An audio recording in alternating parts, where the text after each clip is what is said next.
everybody to take out their driver's license. And then I say, everybody that has a heart on their driver's license, please stand up. And I would guess that every single person in this room has a heart on their driver's license. So I'm going to skip that part. Our son was 21 years old. He had a motorcycle accident and was life-flighted, as I said in the clip.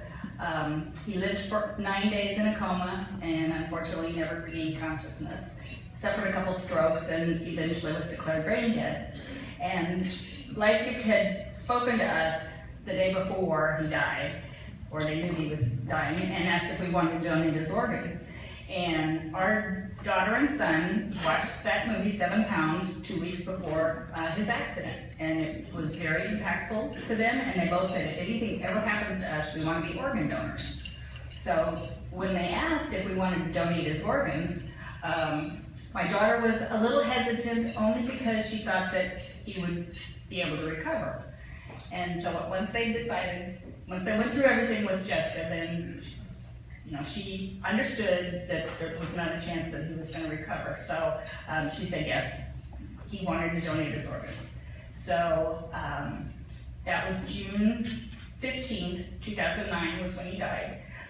June 16th, he donated his organs. He donated 4 organs, his heart, both kidneys, and his liver. His heart recipient is a Grammy Award-winning bass player in a jazz band. I said, thank goodness it wasn't country western. Not that he didn't like country, he liked all genres of music. Country western was his least favorite. So when we have been able to meet his heart recipient, Larry Johnson, and his right kidney recipient. And when we met Larry, I told him, my family does not have a musical bone in our entire family. I said, but I want you to know that my son played Guitar Hero for the last year of his life because he was practicing. So we ended up, how we started, we ended up a nonprofit called Donate the Number 4 Life because Chad donated the organs. And in August, after he died, I thought, you know what? I wonder if I have a heart on my driver's license. So I looked and I didn't have one. I thought I was registered, but I wasn't.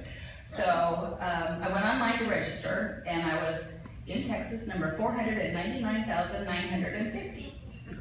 And so I used to live in Michigan, and I thought, I wonder how many Michigan has? 3 million. I wonder how many Florida has? 5 million. I wonder how many California has?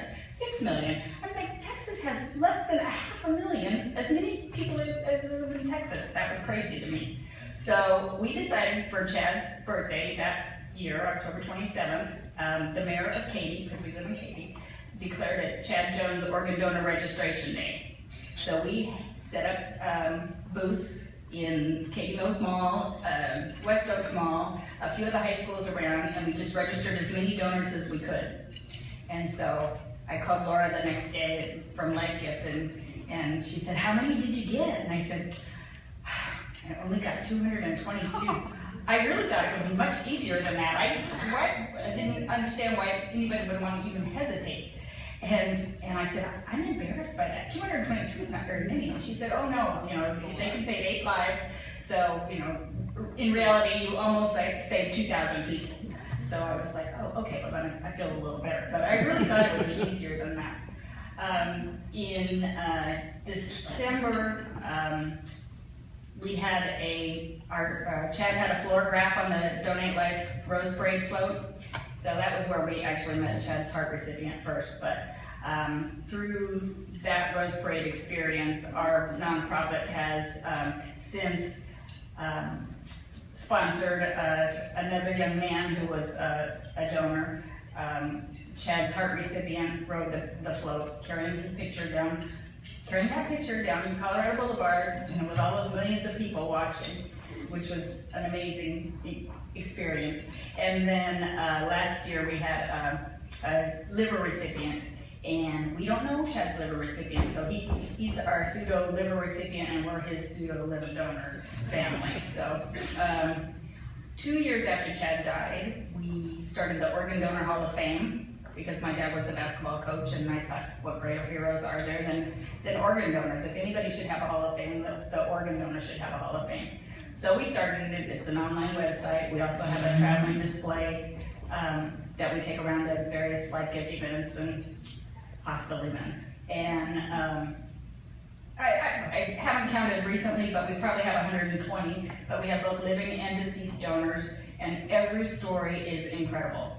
It's just amazing the amount of pride that I get just reading the stories, because it makes me feel good that our son donated, and it's just really touching. So my son was very much into cars and motorcycles and modifying everything he ever owned. He, at 3 years old or 4 or 5, when he had a skateboard, he had to put different wheels on it so his would be unique. So when he got his first car, he got a Honda Civic, and he ended up a week later taking the engine out and putting in a 6-speed, and I thought he was crazy. I said, "Why are you doing that?" And he goes, "Well, because Honda doesn't make it with a 6-speed, and I want a 6-speed." So I'm like, okay. So in reality, his nickname was Chad Mod because he modified everything. So his ultimate modification was his engine went into Larry's chassis, basically. So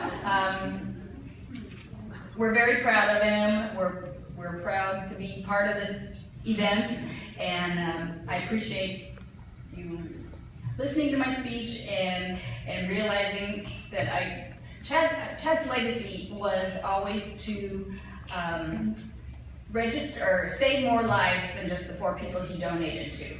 And so we thought if we ended up registering organ donors and some of those donors saved lives too, then in reality Chad would save more lives than the 4 people that he donated to. And we may never know that it happened because we registered them, but Chad will know, and eventually we'll know, and I hope they're having a really big party out there, all the organ donors. So anyway, thank you very much for listening.